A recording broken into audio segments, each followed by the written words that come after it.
नमस्कार, आप देख रहे हैं आज तक आपके साथ मैं हूं अंजना ओम कश्यप। महाराष्ट्र में महासंकट पर महा कवरेज आज तक पर लगातार जारी है। महाराष्ट्र में आए सियासी सुनामी में उद्धव सरकार उड़ती दिख रही है तो एकनाथ शिंदे का बागी खेमा मजबूत होता दिख रहा है।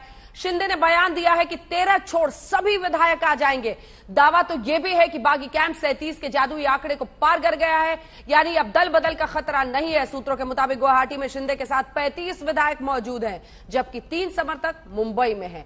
7 निर्दलीयों के नाम भी सामने आए हैं जो शिंदे का समर्थन कर रहे हैं, लेकिन डेप्यूटी स्पीकर ने हस्ताक्षर पर सवाल खड़े कर दिए हैं। नितिन देशमुख के दावे का हवाला देते हुए डेप्यूटी स्पीकर ने कहा कि जब नितिन देशमुख ने ही अपने हस्ताक्षर से इनकार कर दिया है तो ऐसा हो सकता है कि कुछ और ऐसे हस्ताक्षर कुछ और लोगों के हों। जब तक वेरिफिकेशन नहीं होगा बात आगे बढ़ेगी नहीं। तो एकनाथ शिंदे को एक और भी जबरदस्त दावा पेश करना होगा जो कि काबिले यकीन हो। जिनमें उन्होंने साइन न करने का दावा किया है वो नहीं चलेगा।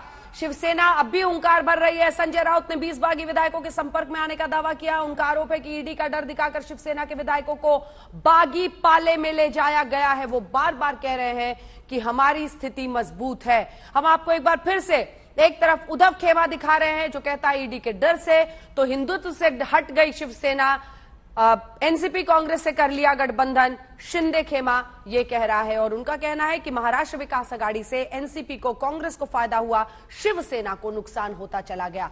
महासंकट, शिवसेना में गृह युद्ध की नौबत, जिसमें एक के बाद एक विधायक पहुंच रहे हैं गुवाहाटी के होटल से शिवसेना एमएलए की लिस्ट जारी की गई है। 42 विधायकों के मौजूद होने का दावा इस वक्त बढ़ते हुए एकनाथ शिंदे। गुवाहाटी के होटल से शिवसेना एमएलए की लिस्ट आ गई है।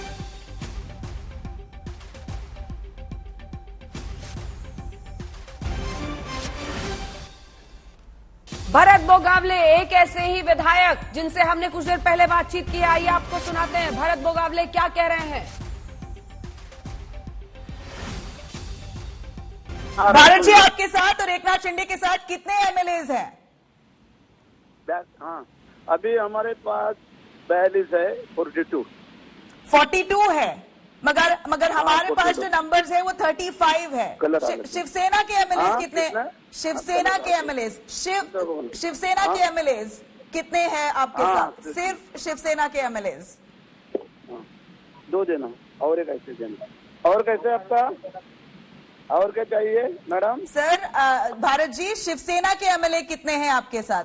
शिवसेना के सिर्फ बता रहा हूँ ना, तो दूसरे कौन 42 है ना, बोला ना। इंडिपेंडेंस भी है ना आपके साथ? इंडिपेंडेंट 7 अलग है। अच्छा, और हमारा अभी 42 है और 1-2 बढ़ेंगे। और 1-2 कौन होगा आपके पास आने के लिए? आप नाम बता सकते हो?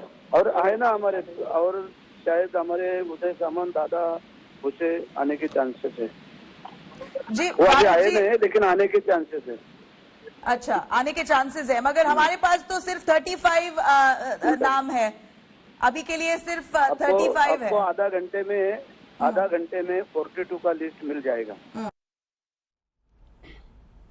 तो देखिए आपने तस्वीर, ये कुछ ही देर पहले भारत बोगावले जो कि विधायक हैं, गुवाहाटी में होटल में मौजूद हैं, ये दावा कर रहे हैं कि 42 शिवसेना के विधायक इनके साथ हैं। बहरहाल जो हम तक खबर है वो यही है कि शिवसेना के 35 हैं और 7 निर्दलीय हैं, कुल मिलाकर 42 नाम है। थोड़ा सा और इंतजार करना होगा। एकनाथ शिंदे को ही अब अगला कदम उठाना है।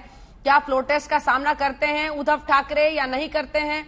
दूसरी तरफ एकनाथ शिंदे क्या सदन में नेता का दावा ठोकते हुए नो कॉन्फिडेंस मोशन कोई लेकर आता है? इन सब के लिए इंतजार करना होगा, क्योंकि अभी तो अपने अपने कुनबे को बढ़ाकर शक्ति प्रदर्शन का वक्त चल रहा है। दूसरी तरफ खलबली मची हुई है, जो भगदड़ शिवसेना में है उसकी वजह से खलबली एनसीपी और कांग्रेस में भी है। एनसीपी में बैठकों का दौर चल रहा है। शाम 5 बजे शरद पवार के साथ तमाम विधायक और सांसद बैठक करने वाले हैं। ये तस्वीरें हम आपको वीडियो दिखा रहे हैं उस होटल के अंदर की, जहां पर इस वक्त भी समर्थक मौजूद हैं। हमारे साथ हमारे सहयोगी जुड़ेंगे, अनुपम मिश्र गुवाहाटी से हमारे साथ बने हुए हैं।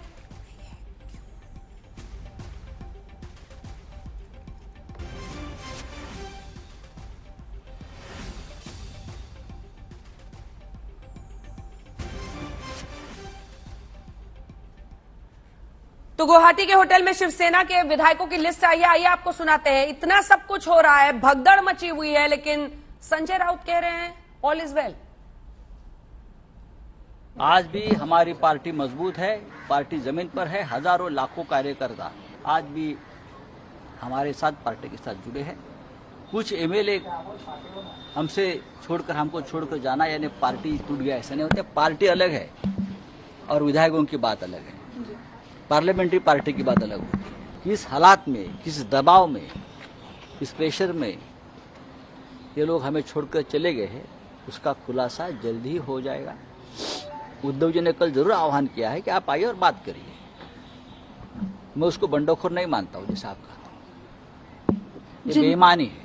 हमारे संपर्क में लगभग 20 विधायक है, मैं आपको बताता हूँ, और जब मुंबई में आ जाएंगे तो पूरा खुलासा हो जाएगा। आपने मेरे चेहरे पर देखा है, कोई तनाव है, कोई शिकंजा है, कुछ नहीं है। इस प्रकार की जो संकट है, प्रसंग है, तूफान है, उनसे सामना करने का पूरा अनुभव हमको है। हम बाला साहब ठाकरे जी के साथ सालों साल से काम किया है, उद्धव जी के साथ काम किया है। सिर्फ हम बाला साहब के भक्त बोलने से नहीं होता है। जो भक्त बाला साहब का किसी प्रेशर में पार्टी छोड़ता है, ईडी के दबाव में पार्टी छोड़ता है, वो बाला साहब का भक्त नहीं हो सकता। हम है, हमारे ऊपर भी पूरे दबाव है। हमारा एक मंत्री 4 दिन से लगातार ईडी के ऑफिस में जाकर बैठ रहा है, उसने पार्टी नहीं छोड़ी। मैं और मेरे परिवार के ऊपर पूरा दबाव है ईडी का। हम आज भी ठाकरे परिवार और पार्टी के साथ रहेंगे और आखिरी सांस तक रहेंगे। जब फ्लोर टेस्ट होगी तो सबकी टेस्ट हो जाएगी। एनसीपी के कुछ कौन पॉजिटिव है, कौन नेगेटिव है, सबको पता चलेगा। आप उनका पुराना भाषण सुन लीजिए, बीजेपी के बारे में हमारे इस साथी ने क्या कहा था। उनका कहना था कि बीजेपी की साथ छोड़ दीजिए, तो हमारे लोगों को बहुत अत्याचार कर रही है, छोड़ दीजिए।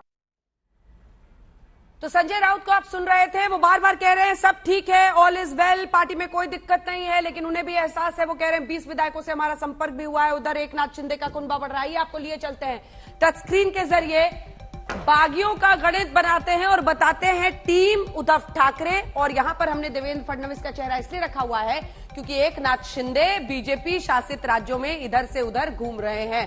बहरहाल कितने बचे अब तो कहना पड़ेगा इनके पास, क्योंकि कल तक जो हम 20 का नंबर आपको दिखा रहे थे वो आज देखिए 17 पर अटक गया है।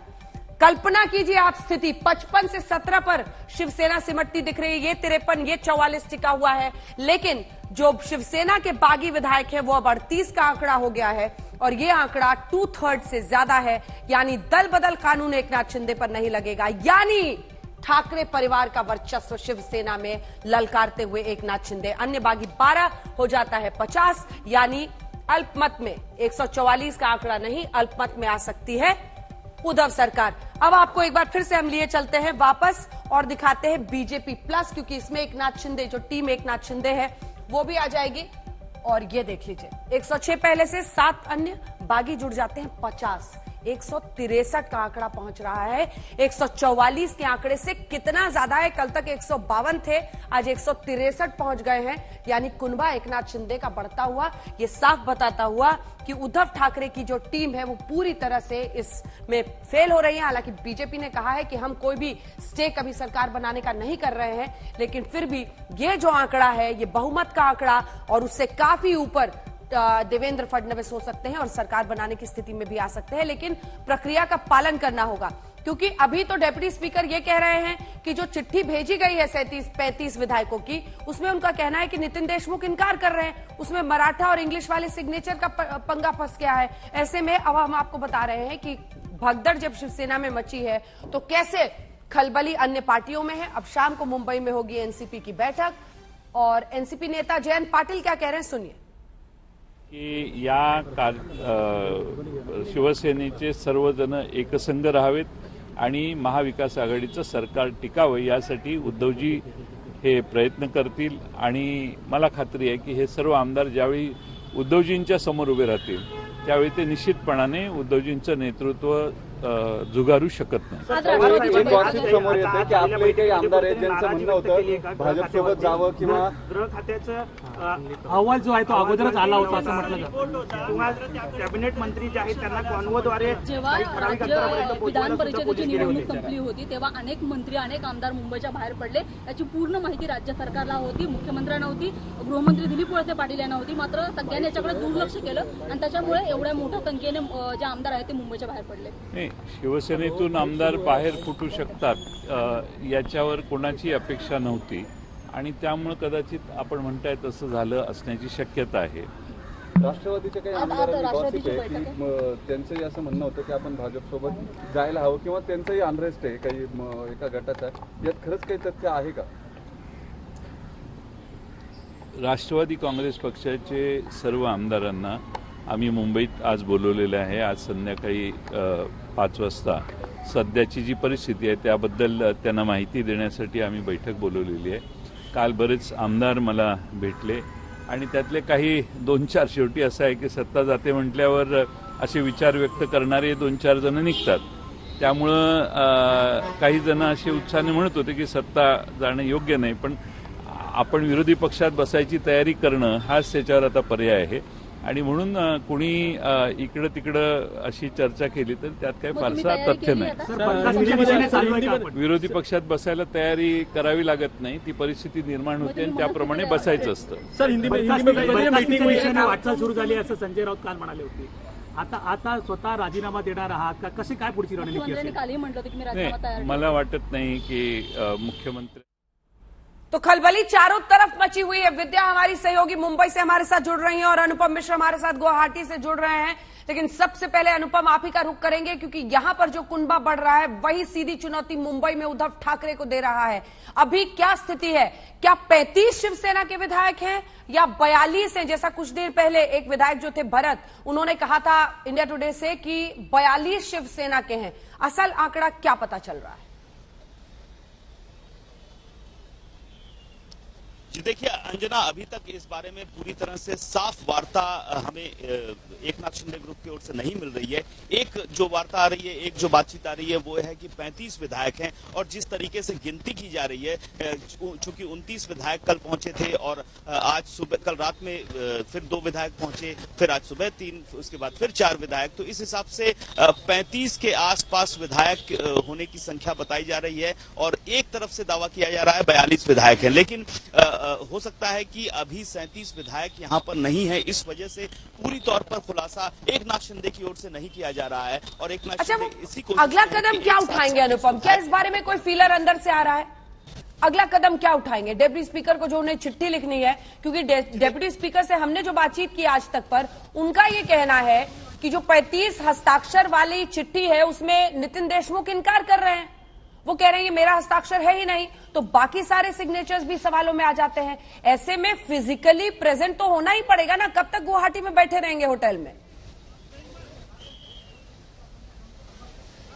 जी सबसे बड़ी बात यही है कि गुवाहाटी इतनी दूर बैठकर और जो वो चाह रहे हैं वो असल में मुझे जो लग रहा है या भीतर जो खबर आ रही है कि वो सबसे पहले अपना गुट उस हद तक पहुंचाने की कोशिश में लगे हुए हैं जहां 37 विधायक उनके साथ हों। अब जब 37 विधायक उनके साथ पहुंच जाएंगे तो वो एक फिजिकल जो प्रदर्शन होता है कि हाँ दिखाना कि 35 विधायक हमारे साथ हैं और फिर उनकी चिट्ठी देना, 37 विधायक हमारे साथ हैं और उनकी चिट्ठी देना। तो पहला कदम फिलहाल एकनाथ शिंदे का यही है कि 37 विधायक के साथ हों, उनके पास में बगल में खड़े हों और वो ये सीधी तौर पर दुनिया को दिखाएं, सबको दिखाएं कि हाँ 37 विधायक हमारे साथ हैं। अब जो एंटी डिफेक्शन लॉ है, दल बदलू कानून है, वो हम पर नहीं लगेगा। उसके बाद अगली प्रक्रिया शुरू होती है जहां चिट्ठी देना है हस्ताक्षर के साथ 37 विधायकों का और बाद बाकी जो 42 विधायक हैं सत्ता गठन के पक्ष में जो प्रक्रिया शुरू होती है जहां पर फ्लोर टेस्ट है, गवर्नर से बातचीत करनी है। तो इन सब की प्रक्रिया में अभी मुझे लग रहा है और समय लगेगा क्योंकि जो 37 विधायकों की संख्या बार-बार कही जा रही है। विद्या मैं आपके पास भी आ रही हूँ, कोई हलचल हो तो आप लोग इशारा कीजिएगा। लेकिन इस बीच आपको बता दें कि शरद पवार ने जो बैठक की है, जयंत पाटिल उसके बाद बोल रहे हैं। कोई डिस्कशन हमारे सामने हुआ नहीं।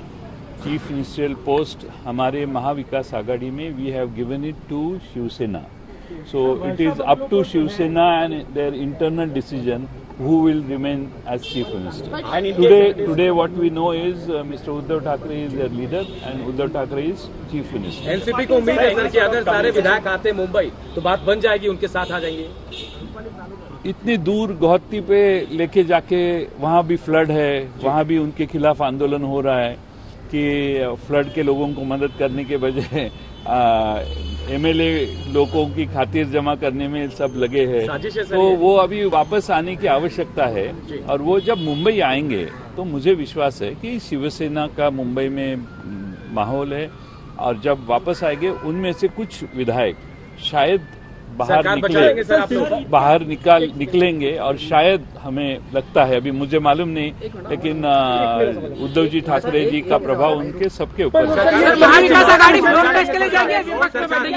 सरकार बचाने के लिए जो भी कोशिशें है वो सब हम करने पर सर ये चिंता का विषय नहीं है कि कल तक जो लोग जो विधायक जो मिले थे मुख्यमंत्री से वो भी आज वहां पहुंच गए और इसलिए मैंने कहा अभी मराठी में कि विधायक यहाँ से वहाँ जाते, इसका मतलब उनमें गए ऐसा नहीं, वहाँ जाके वहाँ क्या चल रहा है, कितने विधायकों की इच्छा सचमुच उधर रहने की है, वो भी असेस करने के लिए कुछ जाते होंगे।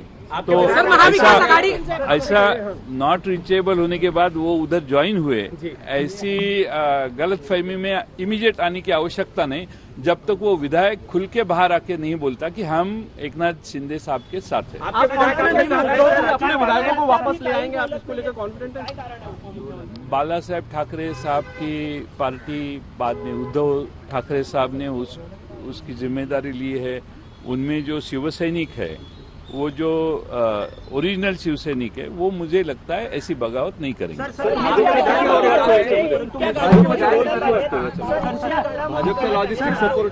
भाजपचा रोल याच्यात कुठं आतापर्यंत कुणीच त्यांच्यातलं बोललेलं नाहीये, त्यांनी काही याच्यावर भाष्य केलेलं नाही।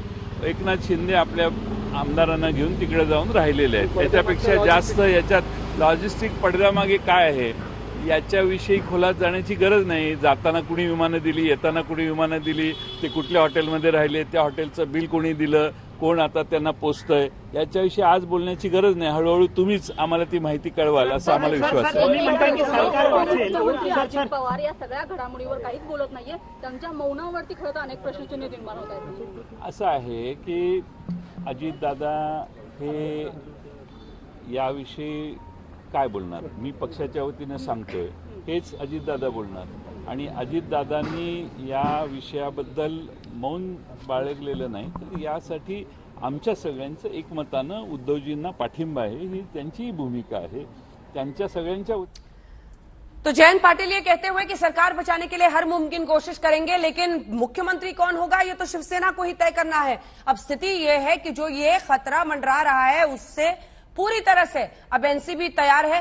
हालांकि अभी तक संजय राउत इससे इनकार करे। विद्या हमारी सहयोगी हमारे साथ मुंबई से जुड़ रही हैं। विद्या, क्या स्थिति इस वक्त दिखाई दे रही है बैठकों का दौर हर खेमे में, क्योंकि भगदड़ मच गई है इस वक्त शिवसेना में?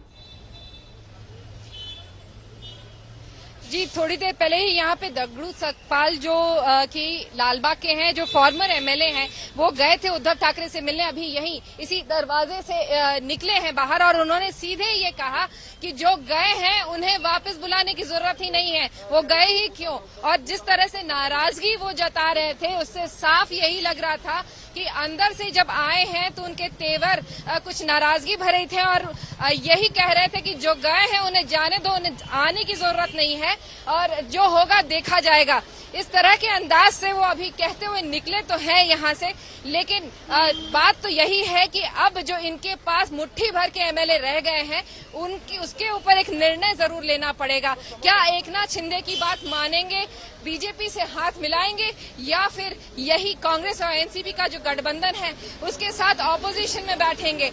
स्वरूप क्या होगा ये अभी कुछ समय में ही शिवसेना को तय करना होगा। तो इन सब चीजों को लेके मीटिंग जरूर जारी है वर्षा में।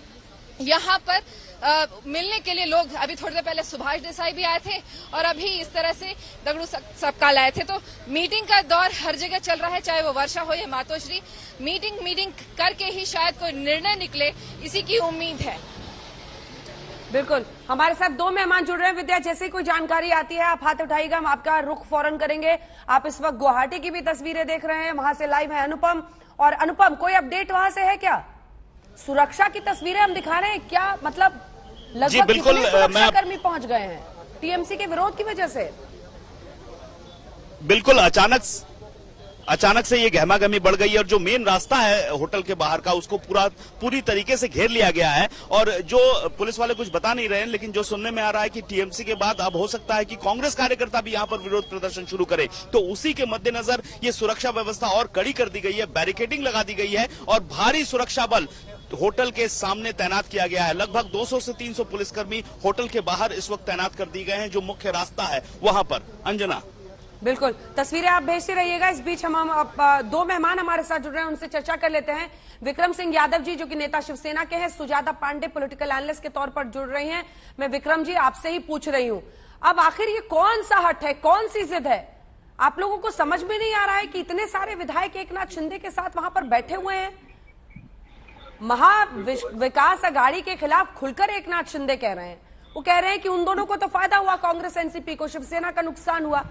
ऐसी स्थिति में आप ही सरकार, आप ही मुख्यमंत्री, ये किस तरह की परिस्थिति बन रही है मिस्टर सिंह? नहीं, देखिए अंजना जी, शिवसेना का नुकसान नहीं हुआ, नुकसान इन लोगों का हुआ है जो गद्दारी कर रहे हैं। देखिए आज ये गद्दारी कर रहे हैं, कल को ये पब्लिक के सामने जाएंगे तो इनको पता चलेगा कि किस तरीके से शिवसैनिक होकर गद्दारी की जाती है। ये बाला साहब का नाम लेते हैं, बाला साहब के बताए हुए मार्ग पे अगर ये चलते हैं, उनकी नीतियों सिद्धांतों पे चलते हैं, बाला साहब ने तो नहीं सिखाया था कि आपको टोक रही हूँ। एक बार दीपक कासेकर हमारे साथ जुड़ रहे हैं, जो कि बागी विधायकों में शामिल हो गए हैं। दीपक जी, पहुंच गए गुवाहाटी? हाँ, पहुंच गए। अच्छा, ये बताइए आपके साथ कितने और लोग आए? देखिए, मैं जिस फ्लाइट पे था उसपे 3 लोग जो ऑफिशियल शिवसेना के सिंबल पे जीत के आए हैं और एक विधायक जिन्होंने सपोर्ट किया था। तो कल का जो नंबर था उसमें 4 और बढ़ गए और दोपहर तक और भी बढ़ जाएंगे। अच्छा, ये बताइए दीपक जी ईमानदारी से, क्योंकि जितने मुंह उतनी बातें हो रही हैं, शिवसेना के सिंबल पर जीतने वाले कितने विधायक इस वक्त होटल रैडिसन ब्लू गुवाहाटी में मौजूद हैं? देखिए, ये फिगर अनाउंस करना ये प्रियोगेटिव है पार्टी लीडर का, तो मैं वो नहीं बोलूंगा। मैं इतना ही बोलूंगा कि more than required the number is present in Guwahati. आप मत बोलिए, मैं बोलती हूँ, आप हाँ या ना बोलिएगा। 35? नहीं, ये तो एक ही है चीज है मैडम। कल शिंदे साहब ने अनाउंस किया कि 37 people elected on party symbol are in Guwahati, और मैं आपको ऐसे बोल रहा हूँ कि मेरे साथ और 3 आ गए जो पार्टी के सिंबल पे जीत चुके हैं।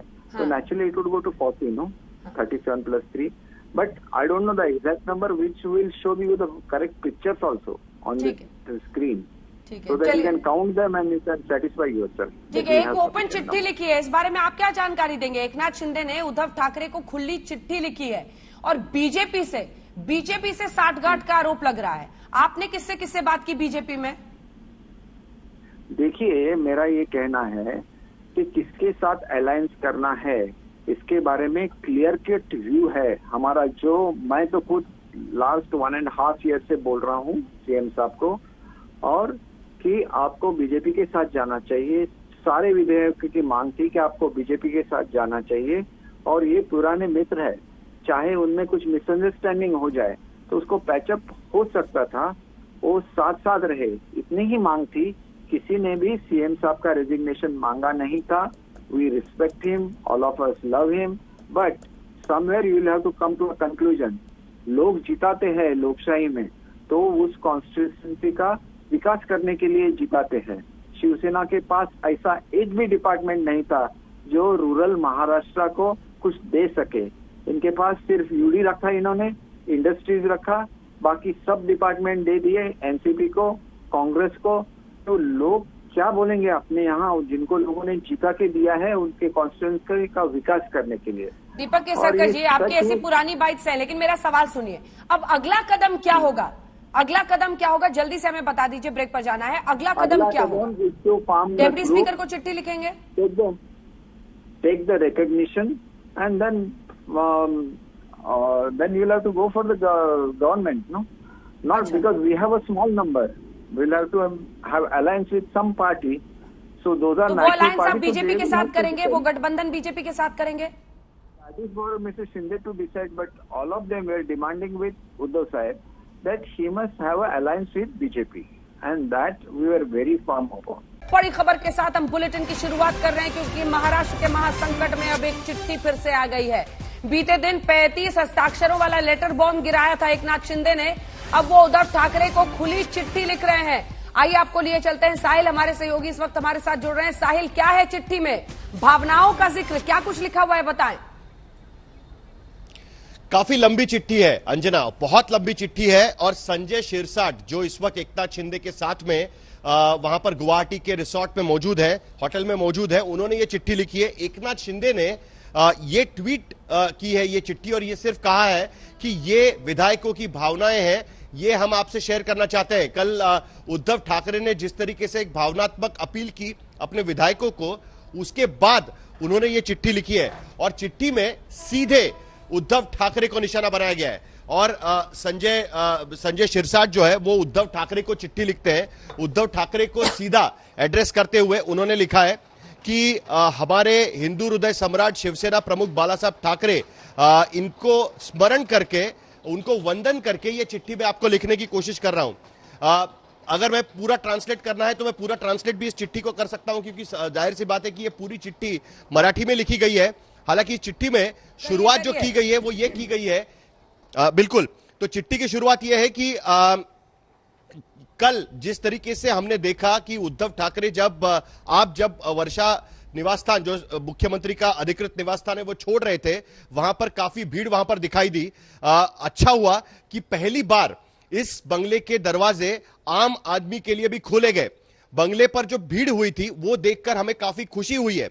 ये दरवाजे पिछले 2.5 साल से शिवसेना के विधायक और हमारे लिए बंद थे, हमारे लिए खुले नहीं थे। विधायक बनकर भी इस बंगले में प्रवेश करने के लिए हमें आपके आसपास जो लोग हैं उनसे विनती करनी पड़ती थी। विधान परिषद और राज्यसभा के लिए हमारे बलबूते जीतकर आने वाले जो लोग हैं वो आपके आसपास इकट्ठा हो गए थे। उनसे हमको मनधरनी करनी पड़ती थी कि हमें इस बंगले पर प्रवेश मिले, लेकिन हमें कभी इसके बारे में प्रवेश नहीं मिल पाया। ये जो सो कॉल्ड चाणक्य और क्लर्क आपके आसपास इकट्ठा हुए हैं, उन्होंने हमें दूर रखकर राज्यसभा और विधान परिषद चुनाव की रणनीति तय करने का काम किया। और उस रणनीति का क्या हुआ, यह पूरे महाराष्ट्र ने 10 तारीख को राज्यसभा के चुनाव में और 20 तारीख को विधान परिषद के चुनाव में देखा हुआ है। साथ ही हमको यह भी कहा गया था कि मुख्यमंत्री महाराष्ट्र में मंत्रालय के 6ठे मंजिल पर, जहां पर मुख्यमंत्री का अधिकृत दफ्तर होता है, वहां पर मिल सकते हैं आम लोगों को, लेकिन आप वहां पर कभी नहीं दिखे, क्योंकि आप पिछले 2.5 साल में उस मंत्रालय कभी गए ही नहीं। आगे उन्होंने लिखा है कि हमारे चुनाव क्षेत्र के काम के लिए कुछ सवालों के लिए कुछ अगर हमें दिक्कतें हैं तो उसके लिए चीफ मिनिस्टर को मिलना है। इस तरीके की कई बार हमने विनती की, लेकिन उसके बावजूद भी आपके वर्षा निवास स्थान पर हमें बुलाकर हमें कई घंटों तक सड़क पर खड़ा किया जाता था। हमने कई बार फोन भी किया, लेकिन हमारे फोन आपके आसपास जो लोग इकट्ठा हुए थे वो उठाते भी नहीं थे और आखिरकार हमें छोड़कर निकल जाना पड़ता था। आगे उन्होंने लिखा है कि ये सारी चीजें हम भुगत रहे थे, सभी विधायकों ने ये कई बार सहन किया है। हमारी व्यथा, हमारी तकलीफ सुनकर हमने कई बार आपके आसपास के लोगों को बताने की कोशिश की, लेकिन उन्होंने वो सुनने की भी कभी कोशिश नहीं की। शायद आप तक ये सब चीजें पहुंची नहीं होगी, यह भी हम मान सकते हैं, लेकिन इस बार लेकिन जब ये सब हो रहा था तब एकनाथ शिंदे हमारे लिए हमेशा तैयार थे, हमारे लिए हमेशा खड़े रहे। हमें जब भी कोई दिक्कत होती थी हमारे चुनाव क्षेत्र के बारे में या कांग्रेस एनसीपी से हमको जो तकलीफ हो रही थी, जो हमारा अपमान किया जा रहा था, ये सब चीजें हम आपको बताना चाह रहे थे, लेकिन आप अवेलेबल नहीं थे। एकनाथ शिंदे हमारे लिए अवेलेबल थे। हम हमारी सारी दिक्कतें लेकर एकनाथ शिंदे के पास हम जाते थे और उसके बाद हम सब अब इकट्ठा हुए हैं हमारे न्याय और हक के लिए। हम सब ने मिलकर एकनाथ शिंदे को पुश किया, उनको आग्रह किया कि आप इस तरीके का फैसला ले, और आखिरकार यह फैसला लिया गया है। आगे वो हिंदुत्व पर भी लिखते हैं। संजय शिरसाट आगे लिखते हैं कि हिंदुत्व, अयोध्या, राम मंदिर ये शिवसेना के मुद्दे हैं। अगर शिवसेना के मुद्दे हैं तो अभी आदित्य ठाकरे अयोध्या गए थे, तब हमें भी अयोध्या जाना था, लेकिन हमें अयोध्या जाने से क्यों रोका गया? आपने खुद फोन करके कई विधायकों को कहा कि आप अयोध्या मत जाइए। मुंबई एयरपोर्ट से मैं और मेरे कई समर्थक वहां पर निकले हुए थे। हम लोग फ्लाइट में बैठने वाले थे, लेकिन उससे पहले आपकी तरफ से एकनाथ शिंदे को फोन किया गया और कहा गया कि विधायकों को बोलिए अयोध्या ना जाए। हमें कहा गया कि मुख्यमंत्री का फोन आया हुआ है और आप अयोध्या ना जाए। राज्यसभा चुनाव में शिवसेना का एक भी मत क्रॉस वोट नहीं हुआ था। विधान परिषद के चुनाव पर के समय आपने हम पर इतना अविश्वास क्यों दिखाया? उन्होंने कहा है कि राज्यसभा चुनाव के वक्त शिवसेना के सारे वोट इंटैक्ट रहे थे, जो शिवसेना के पार्टी के वोट थे, लेकिन उसके बावजूद उद्धव ठाकरे ने जो भाषण किया विधान परिषद चुनाव के पहले, उसके जरिए उन्होंने विधायकों पर अविश्वास दिखाने की कोशिश की। यह आरोप उन्होंने लिखा हुआ है।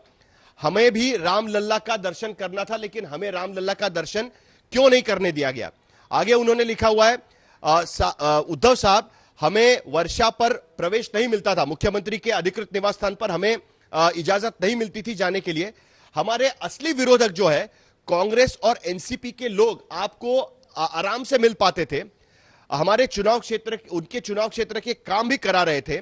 चुनाव क्षेत्र के लिए जो निधि की जरूरत है, जो फंड्स की जरूरत है, वो भी उन्हें मिल रहा था। भूमि पूजन और उद्घाटन कर रहे थे। हमारे आपके साथ रहने वाले लोग सोशल मीडिया पर उनके साथ के फोटो भी वायरल कर रहे थे, लेकिन हमें जब हमारे चुनाव क्षेत्र के लोग पूछते थे कि मुख्यमंत्री आपका है, मुख्यमंत्री हमारा है, तो फिर आपके विरोधी पार्टियों के लोगों को इतना फंड कैसे मिल पा रहा है? इस तरीके की ये पूरी चिट्ठी लिखी है। 3 अलग अलग मुद्दों पर उन्होंने ये चिट्ठी लिखी है। आखिरी पन्ना इस जो चिट्ठी का है वो ये उन्होंने लिखा है कि चुनाव क्षेत्र के लोग हमें पूछते थे कि आपके मुख्यमंत्री आपको तो मिलते नहीं है, लेकिन जो आपके विरोधी है उनके काम कैसे होते हैं, उनको कैसे वो मिलते हैं, ये सवाल हमको पूछते थे और हमारे पास उसका कोई जवाब नहीं होता था। ये सारे जो कठिन समय था, बाला साहब ठाकरे, आनंद दिघे, इनके साथ में रहने वाले और हिंदुत्व की निष्ठा रखने वाले एकनाथ शिंदे साहब ने हमको हमेशा मदद की, हमारे साथ वो खड़े रहे। उनके घर के दरवाजे हमारे लिए हमेशा खुले थे। कल आपने जो कुछ बोला है वो सारा एक भावनात्मक मुद्दा था। आपने बहुत ही भावनिक तरीके से भाषण किया हुआ है, भावनाएं आपकी हमने देखी है, लेकिन उसमें हमने जो सवाल उठाए हैं उसका कोई भी जवाब हमें नहीं मिल पाया है। शायद हमारी भावनाएं आप तक पहुंची नहीं होगी और इसीलिए हम ये खत लिख रहे हैं। संजय सिरसाट का ये खत एकनाथ शिंदे ने अपने ट्विटर हैंडल से शेयर किया हुआ है और उसमें सवाल उठाए हुए हैं कि मुख्यमंत्री उद्धव ठाकरे ने कल जो सोशल मीडिया से एड्रेस किया वो एड्रेस एक भावनात्मक भाषण था, लेकिन उस भाषण में हमने जो सवाल उठाए थे उसके जवाब नहीं मिल पाए हैं, इसीलिए हम आपको ये खत लिख रहे हैं। अंजना, ये बहुत ही सीधा हमला है उद्धव ठाकरे पर। सीधा हमला करते हुए संजय सिरसाट के जरिए एकनाथ शिंदे ये हमला कर रहे हैं कि आपके दरवाजे पिछले 2.5 साल में, आप मुख्यमंत्री बनने के बाद आपके अधिकृत निवास स्थान पर हमें कभी एंट्री नहीं मिली, आपने हमें कभी मिलने की भी दिक्कत नहीं उठाई। आपके आसपास के लोग जो सोशल मीडिया पर दिखते थे, मीडिया में दिखते थे, वो स्ट्रेटेजिस्ट कहते थे अपने आप को, चाणक्य अपने आप को कहते थे, वो हमें आपसे मिलने से रोकते थे। उन्होंने आपको घेर कर रखा था, हमें अयोध्या जाने से रोका गया था। साहिल, देखिए मुझे लगता है कि ये उद्धव ठाकरे के आसपास जो उनके नजदीकी लोग माने जाते थे, भले फिर वो संजय राउत हो या आदित्य ठाकरे के आसपास जो लोग थे, उनके आसपास के लोगों, उन पर ये सीधा इशारा कहीं ना कहीं इस चिट्ठी के जरिए किया गया है। मुझे तो लगता है कि ये सीधा संजय राउत पर हमला करने की कोशिश की गई है। उनका ये कहना है कि ये पूरा मामला जो है वो इसके वजह से भड़का है क्योंकि पिछले 2.5 साल में मुख्यमंत्री होने के बावजूद भी वर्षा, जो मुख्यमंत्री का अधिकृत निवास स्थान है, वहां पर कांग्रेस और एनसीपी के नेता वहां पर जाते थे, अपना काम कराते थे, फंड्स का एलोकेशन कराते थे, लेकिन शिवसेना के विधायकों को वहां पर एंट्री नहीं मिल पा रही थी और इसी के वजह से यह पूरा गुस्सा यहां पर निकला है। उसमें यह भी लिखने की कोशिश की है कि एकनाथ शिंदे हमेशा उनके लिए अवेलेबल रहे और ये जो बगावत हुई है वो एकनाथ शिंदे ने खुद नहीं की है, तो सारे विधायकों ने मिलकर उन्हें कहा कि अब न्याय के लिए हमको यह बगावत करनी पड़ेगी और इसीलिए हम यह बगावत कर रहे हैं। और आखिर में वो लिख रहे हैं कि कल आपने बड़ा भावनिक भाषण किया, लेकिन उस भावनिक भाषण में हमारे जो मुद्दे थे वो मुद्दे आपने उसका जवाब नहीं दिया है, हमारे सवालों के जवाब नहीं दिए। आप हमारे सवालों के जवाब दे, इसीलिए मैं आपको ये चिट्ठी लिख रहा हूं। अब इसका जवाब उद्धव ठाकरे की तरफ से आता है या संजय राउत की तरफ से आता है, ये बात हमें देखनी होगी। लेकिन ये चिट्ठी संजय शिरसाट के जरिए एकनाथ शिंदे ने सीधे मुख्यमंत्री उद्धव ठाकरे को लिखी है। अभी शिवसेना के विधायकों की एक बैठक वर्षा निवास स्थान पर चल रही है, जहां पर उद्धव ठाकरे मौजूद नहीं है, लेकिन उस बैठक के बाद अगर कोई इसके बारे में बात करता है तो वो बड़ी बात होगी। बिल्कुल साहिल, पूरी चिट्ठी आपने हिंदी में सुना दी। पूरी चिट्ठी पर यादव जी कुछ तो कहिए, बोलिए। ये बीजेपी नहीं करा सकती ना। ऑपरेशन लोटस है तो ये तो अब लग रहा है कि ऑपरेशन धनुष है, तीर है, नहीं, शेर है। नहीं, ऑपरेशन तो सारा का सारा तो ठीकरा तो फोड़ा जा रहा है उन लोगों पर। विधायक मिल ना पाए अपने मुख्यमंत्री से, अब ये कष्ट कौन दूर करेगा? फडणवीस? नहीं, ऑपरेशन तो ये लोटस ही है। बाकी दूसरी बात ये है कि उद्धव जी ने तो कल खुला बोल दिया कि भाई आपकी कोई भी शिकायत है आप आओ सामने, तो वो तो बुला रहे हैं, ये कह रहे हमें आने नहीं दे रहे, आप आइए ना। उद्धव जी ने खुद बोला है कल, तो उन्होंने ये भी कह दिया है कि अगर आप चाहते हो मुख्यमंत्री पद से इस्तीफा तो वो भी दे दूंगा। तो इससे बड़ी और क्या बोलना है, और इससे बड़ी बात और क्या बोलनी चाहिए, आप बताइए मुझे।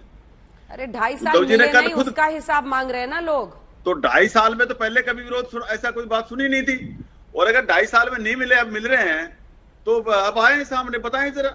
आमने सामने क्यों नहीं आ रहे, सामने आके बता दें। सुजाता जी से ऑपरेशन लोटस इसलिए कहा जाएगा क्योंकि कुछ देर पहले हमारे साथ दीपक केसरकर भी थे। वो यही कह रहे थे कि अब हम सरकार बनाएंगे, पहले हम पार्टी को रिकॉग्निशन अपना दिलाएंगे और फिर अगला कदम होगा सरकार बनाने का। अब कुल मिलाकर ऑपरेशन लोटस ही है ना ये। सूरत टू गुवाहाटी। अरे रुकिए यादव साहब, अपनी बारी में तो एक एक लाइन बोल के आप रुक जाते हैं, अब दूसरे को भी बोलने दीजिए। सुजाता जी, बीजेपी का हाथ कैसे नहीं है? बीजेपी का हाथ है कि नहीं है ये तो बात की बात है, पर ये सबसे पहले देखना कि ये तीर कमान किसके साथ चला गया। सबसे पहले हमें ये देखना होगा, अभी अभी जो आप चिट्ठी जो साहिल पढ़ रहे थे, मुझे लगता है उसके बाद कुछ भी किसी तरह की शंका की आवश्यकता नहीं होनी चाहिए। अंजना जी, ये एक बहुत बड़ा ऐतिहासिक दिन आज हम देख रहे हैं कि जब पहली बार एक शिव सैनिक अपनी आइडियोलॉजी, अपनी आइडेंटिटी, अपनी पहचान, अपनी भविष्य, अपने भाव को लेकर इतना मुखर है, वो शिव सैनिक जो बाला साहेब ठाकरे के एक कहने पे अपनी जान निछावर करने को तैयार था, आज इतना सब कुछ हो रहा है। अंजना जी, पोस्टर लग रहे हैं एकनाथ शिंदे के बाला साहब ठाकरे के साथ में, कहने ये कह के कि ये जो शिंदे की जो घटक है वही से सच्ची शिवसेना है, और एक रोष नहीं दिख रहा है आपको महाराष्ट्र में। ये वही शिव सैनिक है ना जो एक वाहन पे जाके नेवी ऑफिसर की आंख फोड़ाते थे और क्या क्या कराते थे। आज कहाँ है वो शिव सैनिक? क्या आपको अभी भी नहीं दिखता? आज ये कह रहे हैं जो शिवसेना के प्रवक्ता है, आप कह रहे हैं कि 2.5 साल नहीं मिले तो क्या हुआ, अभी आके मिल जाओ। क्या इस तरह का होता है मुख्यमंत्री? ठीक है, क्या ठीक है, मैं लौट रही। मानिक राव ठाकरे साहब, कांग्रेस के नेता हमारे साथ जुड़ रहे हैं। ठाकरे जी, मामला तो गड़बड़ हो गया लगता है, क्योंकि वो 37 से ज्यादा का दावा करके एकनाथ शिंदे वहां पर बैठे हुए हैं, और अब चिट्ठी भी आई है एक विधायक की। वो कह रहे हैं कि कांग्रेस और एनसीपी वालों से मिल लेते थे, शिवसेना के विधायकों से नहीं मिलते थे मुख्यमंत्री जी। देखिए, हमने तो उद्धव जी के शिवसेना को सपोर्ट किया था, कांग्रेस पार्टी और एनसीपी ने, और हमारे जो भी एमएलए, कल यहाँ पे मीटिंग हुई, सभी 44 एमएलए हमारे उपस्थित थे। कमलनाथ जी आए थे, उन्होंने सबसे बातचीत करने के बाद ये स्पष्ट किया है कि उद्धव जी जो भी डिसीजन लेते उनके साथ हम है। ये उद्धव जी को भी उन्होंने फोन पर कहा था, और उस तरीके से सबसे बातचीत करने के बाद ये राय उन्होंने दी थी, और एनसीपी का भी सपोर्ट है। अब इंटरनल शिवसेना की बात है कि उनके अंदर क्या हो रहा था, क्या चल रहा था, लेकिन एक बात स्पष्ट है कि सबसे बड़ा डिपार्टमेंट अर्बन डेवलपमेंट जो है वो शिंदे जी को दिया हुआ था। उद्धव जी ने एक विश्वास के नेतृत्व पर दिया जाता है, और उन्हीं के माध्यम से जो पहले सड़क योजना चलती थी ग्रामीण एरिया की, देहात की, वैसे ही योजना कॉमन मिनिमम प्रोग्राम के वक्त उन्होंने ये कहा था कि हमको शहर के लिए भी ऐसी योजना चाहिए, और उसके तहत उन्होंने काफी एमएलए को पैसा भी दिया। लेकिन ये सब पहले भी जो शासन में एकनाथ जी थे और ये भी शासन में थे, तो उनको बड़ी अच्छी पोजीशन थी, ऐसा हम कहते थे। और जो भी उद्धव जी के बाद जो भी कोई सेकंड पोजीशन में है तो वो एकनाथ जी है। इस तरीके से बात होती थी और उन्हीं की तरफ सब एमएलए भी जाते थे। स्वाभाविक है कि अगर उनकी तरफ जिम्मेदारी दी है तो सब एमएलए उन्हीं की तरफ जाएंगे। लेकिन अभी जो भी बात करेंगे उद्धव जी के साथ। जी अब बहुत धन्यवाद आप सभी का हमारे साथ जुड़ने के लिए। कुल मिलाकर स्थिति यह है कि एकनाथ शिंदे उधर 42 का दम भर रहे हैं, लेकिन ये लेटर बॉम्ब जो गिरा है एक विधायक की तरफ से, जिसकी डिटेल्स आप सुन रहे थे आज तक, पर इसमें कहा गया है कि मुख्यमंत्री साहब मिलते ही नहीं थे विधायकों से, कांग्रेस एनसीपी के लोगों से मिल लेते थे, अपनों से नहीं मिलते थे। बहुत सारे सवाल खड़े किए गए हैं। नॉन स्टॉप कवरेज महाराष्ट्र के महासियासी संकट पर आज तक पर जारी है। देखते रहिए आज तक। देश में 3 लोकसभा और 7 विधानसभा सीटों पर उपचुनाव जारी है। मतदान आजमगढ़ लोकसभा सीट के लिए उपचुनाव अखिलेश यादव की जीत के बाद खाली हुई थी सीट। आजमगढ़ से बीजेपी ने दिनेश लाल यादव निरहुआ को बनाया है उम्मीदवार। एसपी के उम्मीदवार है धर्मेंद्र यादव। आजमगढ़ से बीएसपी के उम्मीदवार है शाह आलम उर्फ गुड्डू जमाली। जीत का किया दावा। आजमगढ़ में हो रहा है तेज मतदान। अब तक 9% से ज्यादा वोटिंग।